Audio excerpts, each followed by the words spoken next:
La minaccia dell'acqua in Veneto vale più di 3 miliardi, cifra e 9 zeri per mettere in sicurezza una zona martoriata da alluvioni in pianura, dalle frane in montagna e dalla rabbia del mare sulla costa.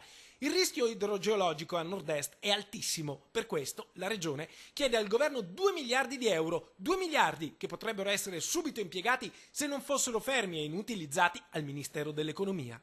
Noi stiamo concludendo circa 400 milioni di opere, però come abbiamo visto ce ne vogliono altri 2 miliardi e 8 e ci vuole anche il tempo tecnico obiettivamente per fare le cose.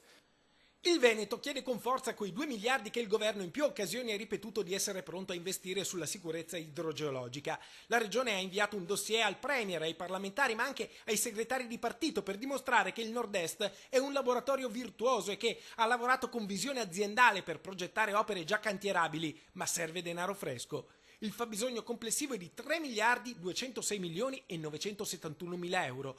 402 milioni di euro basterebbero appena per gli interventi che non si possono più rimandare, come il bacino di laminazione di Trissino nel Vicentino, i cui lavori sono già iniziati. Altri 600 milioni costano le opere pronte a partire, come la cassa d'espansione di Montebello, per il cui avvio servono 50 milioni. Ma ci sono anche gli interventi sul Piave, sul Brenta, sull'Adige, sull'Alpone e sul Bacchiglione, senza tener conto dei lavori di messa in sicurezza delle zone di montagna e delle coste. Opere per 822 milioni di euro sono in fase di avanzata progettazione.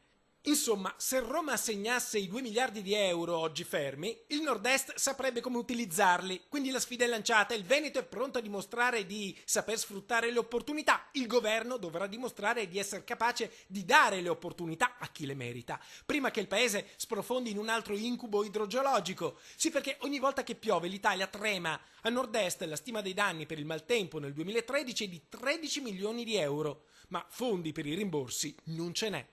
Per il 2013 è stata completata la ricognizione sulla richiesta del Dipartimento, però al momento non ci sono risorse. Insomma, con 3 miliardi il Veneto oggi può salvarsi ed evitare altri danni, altri costi, altri drammi. 3 miliardi di cui 2 sono già pronti a Roma, ma bisogna sbrigarsi perché in tempi di crisi vale più di sempre quel vecchio adagio: meglio prevenire oggi che curare domani.